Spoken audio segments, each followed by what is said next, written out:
We are here to talk about Twitter, Facebook, Tumblr, and how all of that kind of influences your content and, helps distribute it. So let's introduce everyone first. Hannah, tell us about yourself. Hi everybody, my name is Hannah Hart. I am a YouTuber. I do a show online called Mind Drunk Kitchen. I feel like I'm louder than this microphone. Can everyone hear, just audience, is everyone being able to hear everyone? Yeah? Okay, cool. Yeah, good. And that is what I do. I make online content and live my life every day. Woo! My name is Mike Falzone. I have a channel called Mike Falzone where I do a bunch of different shows, and one of them is dressing up like Batman, and sometimes you're forced to do things in public that you may not agree with, but you kind of got to go with it. And Adorian? My name is Adorian Deck, and I've been on YouTube for nearly 6 years. I love the community, and that's why I'm here at Playlist Live. Woo! And somewhere along the way, I started doing some side projects on Twitter, which is kind of where most of my work is now. I started OMG Facts, the Twitter account, which now has 3.7 million followers. Woo! Golf clap.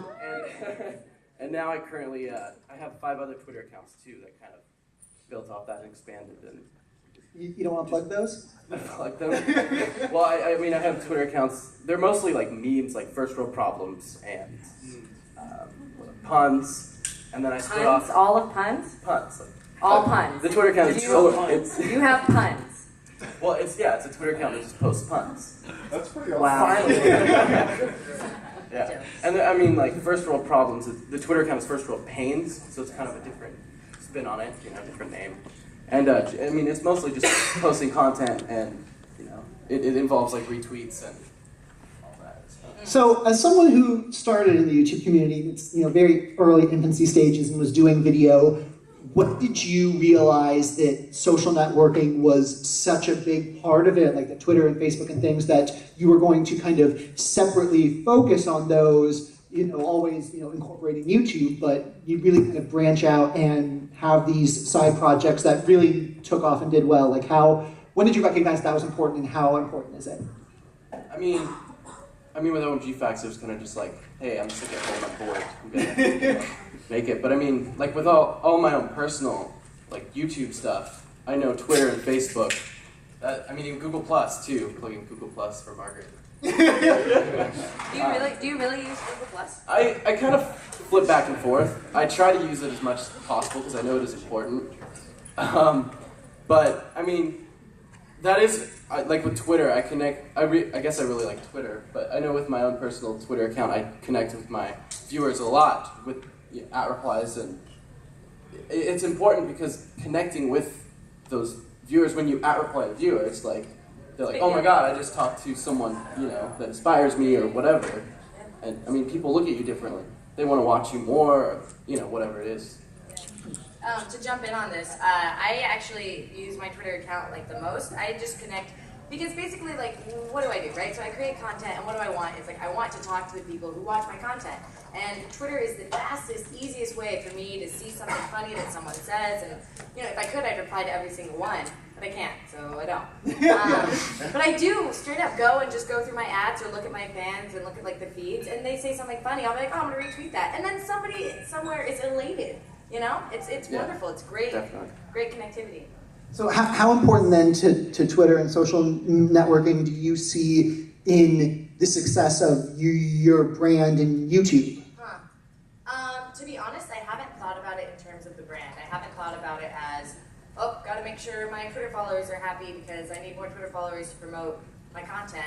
Well, I mean, not even that, but how important is the engagement? Not necessarily like, oh, I need more followers, right. but do you feel like the more engaged you are on Twitter, the more engaged people are on your YouTube? Is it an equal thing, or is it a separate thing? I'd say to a certain extent that's absolutely true. I mean, I think that if I could, I would probably try and engage more on YouTube, but what you get in your Twitter followers and your Facebook followers are the real fans. It's kind of like that's what's been weeded out. On YouTube, you get YouTube comments, and a lot of randos live on YouTube being like, yeah, well, all these guys. But when you have your Twitter and your Facebook interactions, those are like the substantial ones to me. So I would say it is it's a crucial part of the process, but not in a promotional sense, just in a interaction sense. Very cool. And Batman, you have some experience on Reddit, right? What is? I mean, how does Reddit influence YouTube, and how does that community kind of play into everything? Real quick, just to go back to Twitter, and if I could ask your permission to not use the Batman voice, because I'll just throw up eventually. That's you can use your real voice. I appreciate that. I mean, the whole "Oh Hey Batman" show on my channel is just based off of Twitter comments. So, you know, I ask people just whatever they want to ask Batman, and that's what that show runs on. And I think it's a challenge to... I'm sorry, I'm kind of realizing how ridiculous this is. I appreciate... No, I can't. It's part of who I am. This is what I want. I'm convincing myself this is what I want. So, I mean, it's a challenge to produce like 2 or 3 videos a week, and sometimes, you know, the well just runs dry and you don't really know what to do, and you could always dip into these pools and like see what people want all around the internet, and you can produce content that way. So how influenced then are you by the Twitter and everything? Oh, does it add a lot to the creative process? Absolutely, and it's very different. A lot of brands are like, well, why do we have to have a YouTube and a Facebook and a Twitter? They know that they have to, but they don't really know why, and they don't really know why it's different. And it's because you get so many different viewpoints, and you get different people, like different mediums speak to different kind of people, and your audience is everywhere, and they're all different, and they're, I'm saying different a lot, but they're coming at you from all these angles, different angles. Thank you. I was searching for the word, I didn't know which one it was. Various. I wish you're like a thesaurus. Can we hang out? No, I mean it's important to get all these different viewpoints from these different aspects. So true. But also, you have experience on Reddit, and I want to kind of get you to start talking about, your experience on Reddit and how that, influences people and what that is as a platform. Yeah. I kind of started. Getting a bunch of what I would consider a bunch of views. I mean, it's nothing to other people, but just for me, it's a bunch of views. And I would look back at all these videos and I'm like, why is stuff being so popular at different times? And when you look back at all of them, it has that little tab in the corner of the video that says like, as seen on. Right. And I'll just wonder why a video has, hundreds of thousands of hits. And one day I saw like, as seen on the front page of Reddit. And so I've never... Did it blow your mind? Oh yeah, because I didn't... Were you a Redditor? No, I'm not even part of the community. I look at it all the time. So that's why that was surprising. It was incredibly surprising because I was getting like text messages from people I went to high school with, and I like 3 of them. Reddit's the front page of the internet. Yeah, it's pretty dope. Absolutely, I owe absolutely everything in my life to Reddit because my drip kitchen made it to the front page, and that's how. That's what got it all started. Yeah, that's what got it all started because I wasn't even aware. I wasn't even aware that people made shows online, to be honest, a year ago.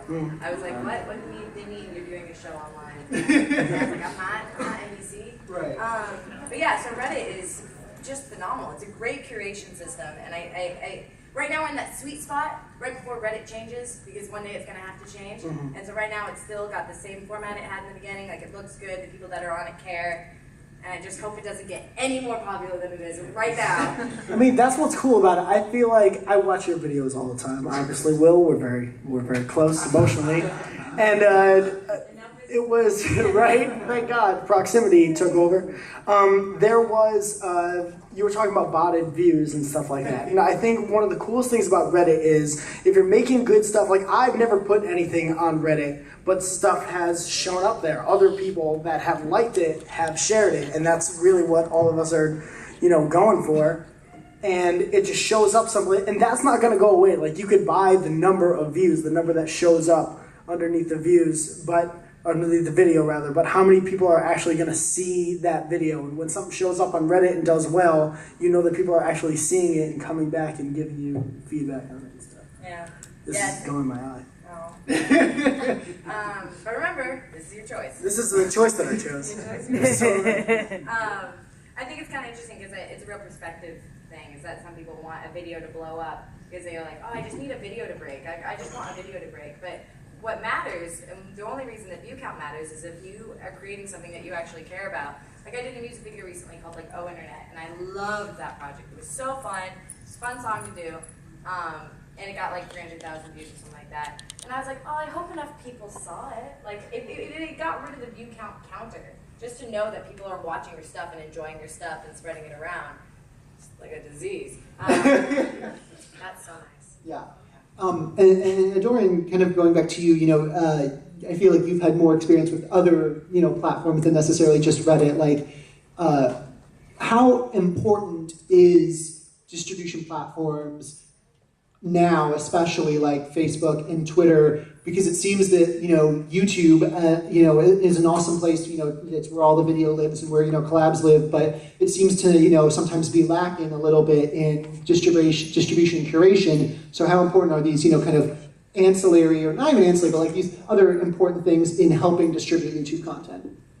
That was a lot. I know. How important is social networking and distribution? Well, I mean, Let me summarize a 5-minute question. I mean, when you say that, I think about how Revision 3 doesn't. I mean, Revision 3 has its platform, and it what was it, 40 other, like they're not just on YouTube. Like I guess that's kind of the same way as the same people aren't on Twitter and Facebook. I've learned that. Some people really like Twitter, and some people just despise it and really like Facebook, or vice versa, or whatever. And I think people, I guess, on YouTube is just sometimes people they don't use the subscription module. They'll go to Twitter and Facebook, and I mean, if you look at it, a lot of YouTubers don't get most of their views from subscription modules. They get it from the majority of people that use YouTube, don't sign in. Yeah.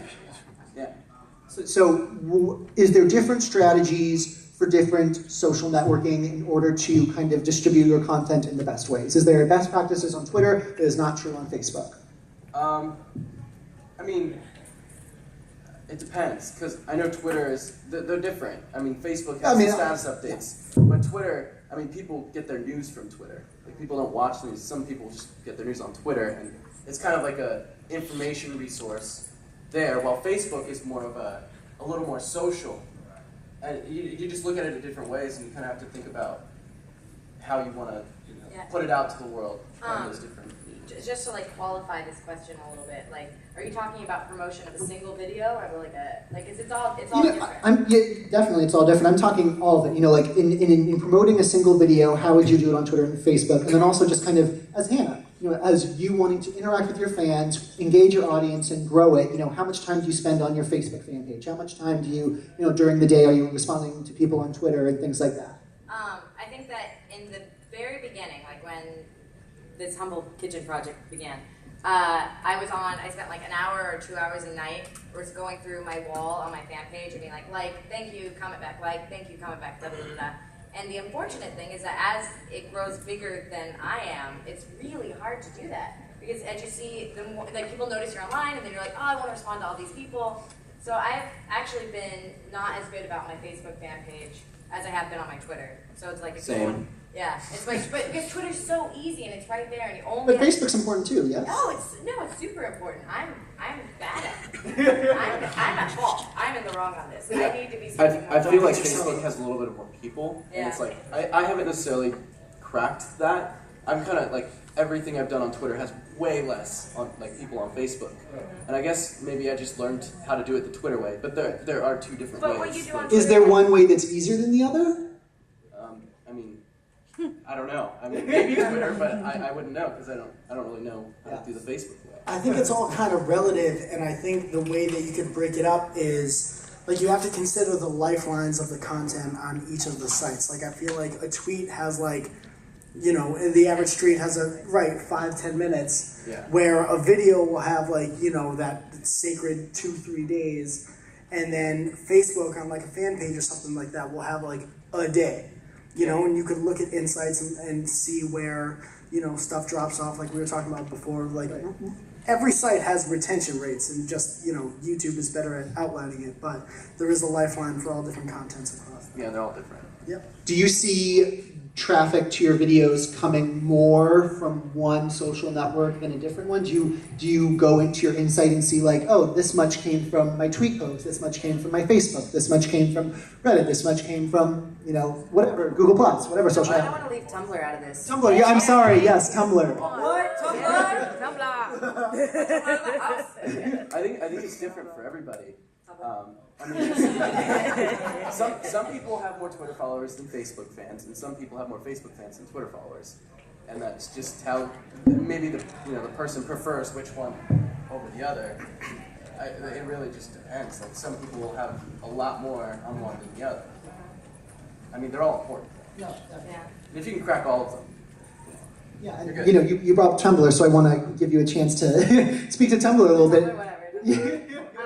Yeah, Tumblr's great. I feel like, just what we were saying though about like people on Facebook and people on Twitter, like I feel like the people that follow me on Twitter, like I have, you know, like 70,000 Twitter followers, which is not 3.7 million in any regard. But I feel like those people are like my real fans, like, or rather, I don't call them fans, like, but they're really a part of like Your real, like your audience, the people that my are community that I'm interacting with, because they the Hannah community. Yeah, because it's like they like the things that I find interesting. Like I don't just talk about being drunk in a kitchen. I'm like, this is an interesting news article. Like, look, they made an indoor cloud. Like, Finally. right?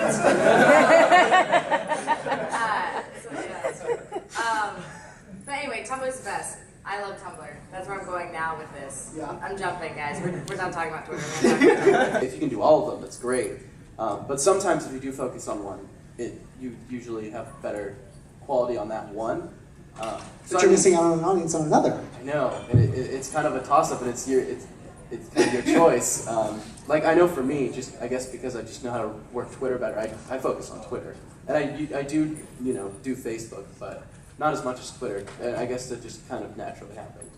I think it really is like taking hold of and understanding the kind of content that you put out. Like if I have a one-off funny line thing to say, like I'll say it on Twitter. You know, True. if I have, something long form that I want to write, or like a picture that I take that I think is good because it has a vignette around it, I'm going to put it on Tumblr. If I have a video, I'm going to put it on YouTube. So I think just the more in touch you are with what you're putting out, I think you can use them all equally and divide your time just where it's smart to do so. In a very strategic way, I think that if you have a strong, if I was on top of my shit more, this is what I would do. In an ideal world. In an ideal world where I do nothing but be on my computer. That is. I was going to say, come on now. Yeah. No, what I would do is on the day of a new video, I would go through and I would just start replying to all my wall posts and getting really being on top of that. And then at the end of going through and doing all those replies, make it so that the main page of your Facebook is just your post and have the new video. If somebody sees, oh, my drunk kitchen replied to that thing I commented on last week, I'm going to go check out what the kitchen's up to. Hey, there's a new video that she posted today. What a coincidence. So that would be a strategy if you're trying to generate Facebook traffic. So that's a little man behind the curtain. Yeah, I was about to say, you're revealing some secrets. No, I'm not, because I don't do it. I just thought of it right now. New idea. Good. And you did a Reddit AMA, correct? I did. And I'm seeing YouTubers kind of more and more do that. Nice Peter did one, Phil DeFranco did one, Mr. Guitar Man just did one that kind of got a lot of press. I have such a statement to say about my Reddit AMA. So, Make that statement. and it was a sad Reddit moment. So I did my AMA, and I was so excited because I was doing one, because I always read them, and I was like, this is my turn. And somebody asked, do you get drunk in the kitchen? And I was like, yes. No, that's the problem, is that I was like, it's a real party. And then Reddit burst into flames. And it was like, oh, that's not an answer. That's not a yes or a no. Ah. And I was like, sorry guys, yes. Well, yes to what? What are you referring to right now? And I'm like, oh, God. You got the wrath of the internet on I you. got the internet on me, and it was like, Teaches you to give a cheeky answer. yeah, definitely. So the reason I'm saying that is, in the event that you are doing a Reddit AMA, do not be cheeky.com. Just spell cheeky real quick. CHEEKY. Was that a joke? I don't get it. But just kind of going back to the original point, like you did one, other YouTubers are doing one. Do you suggest every YouTuber to get out there and do an AMA? Is this something that's going to, become really important? And I know you don't want Reddit to get popular. Did you remember what I said earlier? No, I do. But and I going back to your point where you're like, oh, I want Reddit's in this golden age, right, in a sweet spot. But I think the Reddit community themselves, and probably the people behind Reddit, are like, oh no, we want to grow. Yeah. How important is it for YouTubers to be interacting? And only a handful have done AMAs now. Is this going to a trend that's going to start coming where you're going to see every YouTuber doing multiple, Ask Me Anythings? Right. I did an AMA because it was requested. Like I noticed that it was like up. Yeah, and people were like, please come do an AMA. So to say, every YouTuber should go and do an AMA is kind of like saying, everyone should try and get interviewed by a magazine. Like, yes, you should go and try and come to a point where people care about your answers to their questions. So it's hard to say, yes, that's a necessary part of the process. Yeah. If the opportunity is given, take it. Don't pass it up. Right. Yeah. Batman and Adorian, would you do an AMA? Yeah, absolutely. I mean, like you had kind of said, if you can get to the point that people care enough to hear your answers. I mean, personally, on like all the Adorian Tech YouTube stuff, I don't think I'm at a point to do that. But I mean, I would do it if it was Mr. Guitar Man. Yeah.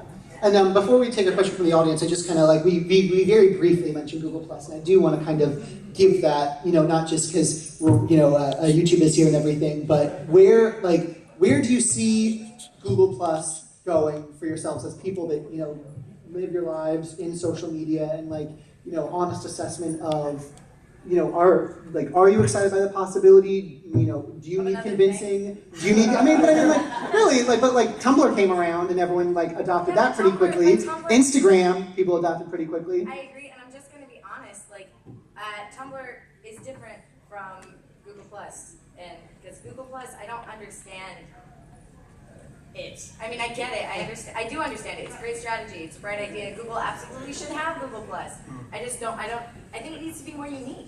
It doesn't feel unique enough to me yet. It's kind of like what I was saying before, I know where to put shit, And I feel like if I didn't do that, Hannah, I'm being very calm right now.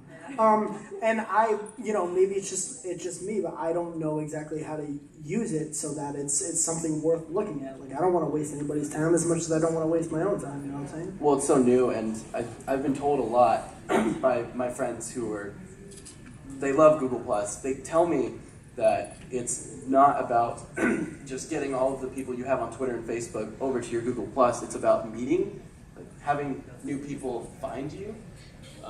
And I guess I don't have too much experience on Google Plus yet, so I don't exactly know how that works, but that's what I've been told. But do you think? No, I know. I didn't we all need more education, and you want to see something more unique, and you have feedback. Do you think a year from now, when we're here, Google Plus will be in the same space, or do you feel like I'm sure that I am just behind the curve on the phenomenon that's going to be Google Plus. I'm sure it's amazing and wonderful and splendid. I just feel like I'm full up on social media. It's I would rather continue to utilize my Facebook fan page and all that good stuff. I love being on my Twitter, and I love tumbling. Maybe if Google Plus had a cute little word. You know what I mean? Tweet, tumble, Facebook.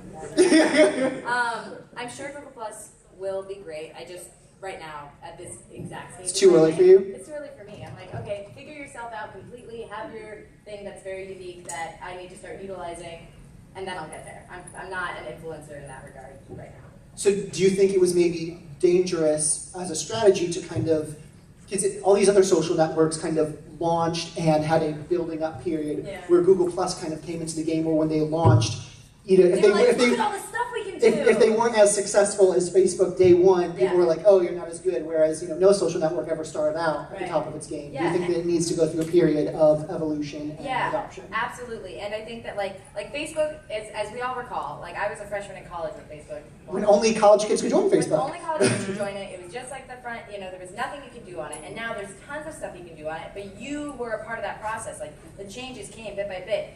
Oh, this is like Hannah's rant against Google Plus. There's just so many. Watch out, your YouTube partnership might get revoked. I know. Because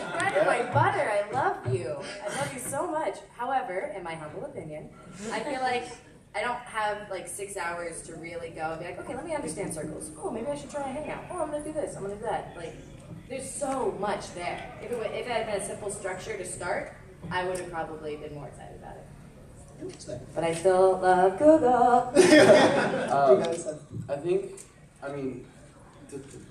I think about maybe I'm younger, but I started Facebook kind of late. Ouch. I don't know what just happened. Go on. No. Sorry, I couldn't hear you. No. I started Facebook later. I can stop this if anything bad happens. But I started Facebook later because I was on MySpace while everyone was going to Facebook, and I'm like, what are these You people were doing? college, you MySpace is couldn't awesome. get on Facebook. Well, after, like, even when high school, like, way out. Like, this was like Years. 2000, like, Years. I was on Friendster. It was dope. Zanga. Computer to see things.